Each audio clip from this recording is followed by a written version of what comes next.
Alors, c'est parti. Donc, on va se concentrer tout d'abord sur le point numéro un, l'erreur numéro une, qui est rendre votre email difficile à lire. On est dans de l'écriture commerciale. Je crois qu'il ne faut pas se tromper là-dessus. Donc, a priori, quand vous écrivez un email de vente, une page de vente, ou enfin, en l'occurrence, un email, vous n'avez pas objectif de rentrer à l'Académie française. Donc, il faut vraiment travailler sur un message qui soit simple, parce qu'il y a quand même une règle, ce qui est difficile à comprendre est difficile à acheter. Il faut savoir que notre prospect est sursollicité, vraiment. Donc, il ne faut pas qu'il ait mal à la tête en lisant le mail. Écrire simple ne veut pas dire que vous délivrez un message simpliste, mais vous devez vraiment avoir une écriture qui soit accessible et facilement accessible pour le prospect qui vous lit.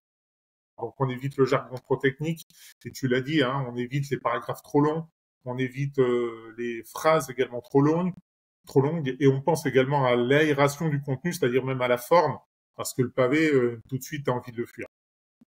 Deuxième erreur que tu peux constater. Et il faut vraiment penser à une intro qui va quelque part droit au but. J'avais lu cette phrase que j'avais beaucoup aimée, qui disait « L'écrivain a passé 5 paragraphes à se racler la gorge ». En fait, non. Quand vous êtes sur une écriture commerciale, vous devez aller droit au but. Ouais, moi aussi, je l'ai noté, elle est bien. Donc, Elle se est racle pas pas de la moi, gorge. mais elle est vraiment très bien. Voilà. Ok. Bah, écoute, très clair, Olivier. Et je vous mettrai en ressources, mais chez My Marketing Experience, on propose au téléchargement un guide pour justement travailler son persona, aider à clarifier son audience cible. Je vous mettrai dans les ressources parce que c'est très complémentaire de toute façon à toutes les actions que vous pouvez mettre en place et notamment aux conseils que nous livre Olivier aujourd'hui. Est-ce que tu as d'autres conseils, Olivier, pour tout ce qui est la forme? Donc, Alors vraiment, oui. tu nous as parlé de donner du rythme. Moi, j'ai beaucoup aimé quand tu as parlé de donner de l'émotion aussi. Je pense que ça, c'est très important. Et je sais que tu es un as dans cette pratique. Oui, oui, bah bien sûr, l'émotion. En fait, tu dois générer de l'émotion parce que c'est ce qui va. En fait, sans aller trop loin, tu as quand même 3 niveaux dans une intention d'achat et dans ce que peut faire un produit. Qui est le niveau 1, qui sont vraiment les fonctionnalités, je dirais basiques, hein, ce que fait ton produit. Le niveau 2, c'est le niveau de l'émotion. Donc, si tu vends en t'appuyant sur l'émotion, c'est forcément plus intéressant. Et le niveau 3, c'est le niveau de l'identité, qui est le niveau supérieur. C'est-à-dire, j'achète tel produit et voilà ce que ça fait de moi. Donner l'exemple du luxe, tu vas acheter un très beau sac de luxe, et ben ça fait quelqu'un de toi qui a un statut social. Vrai ou faux, la question elle est pas. Non mais c'est statutaire. C'est ouais. on se sent proche d'une marque ou d'une identité de marque. Ouais, c'est statutaire, identitaire, complètement. Ok, donc si je récapitule, bien connaître le niveau de conscience de son prospect, bien connaître évidemment quelles sont les douleurs de quelles sont les douleurs de ta cible et quels sont les bénéfices attendus. Et sur la forme, tu nous as conseillé donc de jouer sur tout ce qui est le rythme, la tonalité, j'imagine avec l'originalité, d'insérer des chiffres, donc des graphiques, des emojis, ça on pourra y revenir. Tu nous as parlé donc des émotions, de savoir le bénéfice tangible, ce qu'on appelle, et également les bénéfices émotionnels et statutaires. Tu nous as également parlé de jouer de la musique. Donc ça, c'est vraiment des termes littéraires. Hein. Moi, j'appelle ça donc des allitérations, des répétitions, des rimes. Il y a effectivement l'idée de pouvoir raconter une histoire qui peut être intéressante. Et j'aime bien aussi l'utilisation des 5 sens. Moi, il y a quelque chose que j'aime beaucoup, c'est ce qu'on appelle l'image mentale concrète. C'est utiliser des images mentales concrètes, c'est-à-dire vraiment projeter le lecteur dans quelque chose qu'il va pouvoir ressentir. Par exemple, vous avez, alors ça c'est très schématique, mais un nœud dans la gorge ou quelque chose qu'il va pouvoir ressentir physiquement. Et ce que j'aime bien aussi, c'est, et je sais que toi tu l'utilises assez souvent, les parallèles. Tu sais faire des parallèles ou faire des, je sais plus, c'est pas des allégories, mais c'est un parallèle où tu vas dire, faire ça, c'est comme, ouais, je sais pas, moi je sais que j'avais fait un truc sur construire son offre, c'est comme partir en voyage. Et ça, en fait, ça dédramatise le truc. Il y a un côté à la fois ludique et à la fois, je rends ça accessible.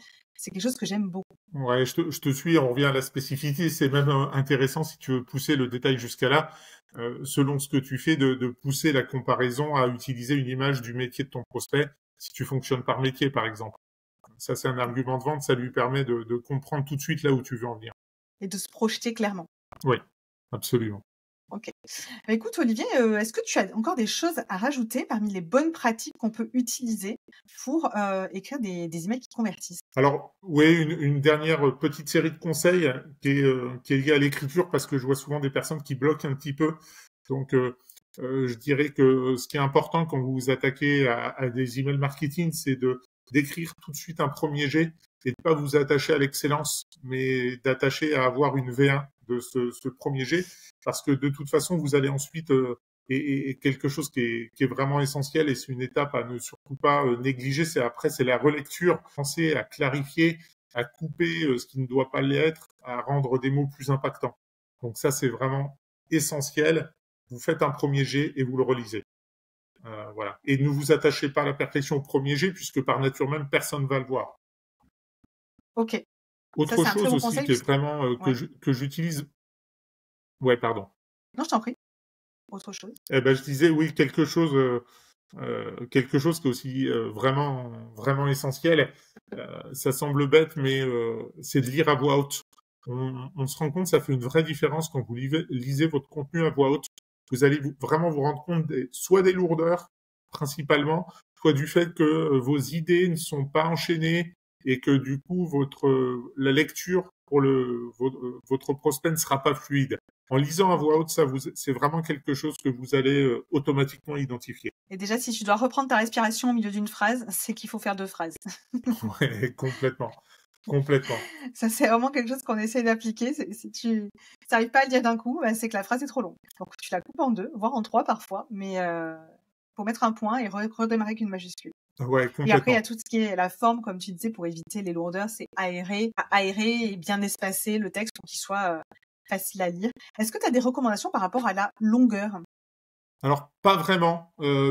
Alors, c'est vrai que par nature, ce qui peut être impactant en moins de mots possible, j'aurais tendance à le privilégier.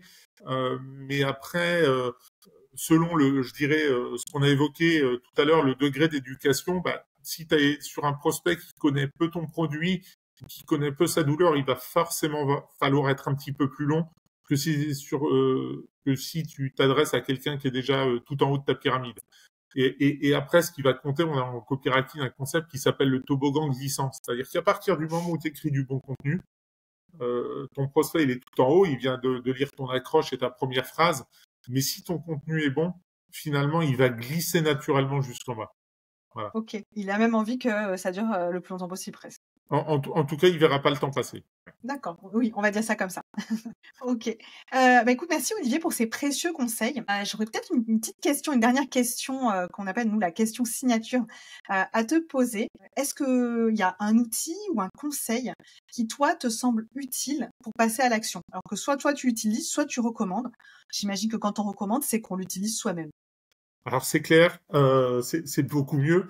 Oui, il y a quelque chose qui peut être important de faire et vous allez voir, c'est parfois un juge qui est un petit peu cruel, mais qui sera vraiment essentiel quand vous allez écrire vos emails, c'est de se poser un certain nombre de questions. Et c'est souvent de se mettre à la place de la personne qui va recevoir l'email que vous êtes en train d'écrire. Et donc, c'est par exemple se poser des questions. Si c'est moi qui reçois ce mail, est-ce que j'ai envie de l'ouvrir? C'est-à-dire déjà, vous avez validé la ligne d'objet, que le titre et l'objet de ce mail est suffisamment impactant pour vous donner envie de l'ouvrir. Si c'est moi qui reçois ce mail, est-ce que j'ai envie de le lire? Donc ça veut dire, est-ce que vos deux premières lignes, par exemple, sont suffisamment impactantes et fortes? Si c'est moi qui reçois et qui lis ce mail, est-ce qu'il m'apporte quelque chose? C'est-à-dire là, vous validez l'intérieur et l'ensemble du mail, le contenu proprement dit. Et si c'est moi qui reçois et qui lis ce mail, est-ce que je comprends ce que je dois faire ensuite? On parlait de l'importance des call to action. Ben là, est-ce que clairement j'ai pu projeter mon lecteur dans le next step? OK. Oui, parce qu'on l'avait précisé dans les erreurs à éviter, on l'a pas, redit, dans les bonnes pratiques, mais bien évidemment, à la fin dans les bonnes pratiques, à la fin de l'email, il y a ce qu'on appelle le call to action, le passage à l'action. C'est là où on va guider le lecteur vers la prochaine étape. Donc c'est sûr qu'on n'a pas voulu, trop répéter, mais je pense que tu nous as quand même bien tendu une perche, donc bah, on va quand même le redire. Parmi les bonnes pratiques, il y a ne jamais oublier de faire sa conclusion et ne pas être trop frileux non plus pour indiquer la direction qu'on veut que le prospect prenne. Non, non. Artiste maudit, ça paye pas en 2024, clairement. Je suis pas sûre que ça ait déjà payé à un moment donné. Non, Olivier, ou bien après. Ou bien après, oui, ou après la mort, on est d'accord. Olivier, je te remercie pour ces précieux conseils. Où est-ce qu'on peut te retrouver, t'envoyer des messages, lire ta prose, en fait, avec toutes tes jolies comparaisons et les images, les jolies histoires que tu peux raconter, notamment avec pas mal de tarte aux myrtilles au milieu. Absolument. Dis-moi où est-ce qu'on peut te joindre. Eh ben, le plus simple, c'est tout simplement de me suivre sur LinkedIn. J'imagine que tu mettras le lien Je mettrai, bien sûr, je mettrai le lien dans les ressources pour que vous puissiez suivre Olivier et même lui envoyer des petits messages si vous avez d'autres questions suite à l'épisode. Ah, c'est avec grand plaisir. Olivier, je te remercie beaucoup d'être venu nous parler d'être venu nous révéler tes secrets pour rédiger des emails qui convertissent. À tous, je vous dis à très bientôt et surtout, si vous avez aimé cet épisode, n'hésitez pas à nous laisser 5 étoiles sur la Apple Podcast ou la plateforme de votre choix avec un petit commentaire qui nous fera toujours plaisir. Et sur ce, je vous dis à très bientôt.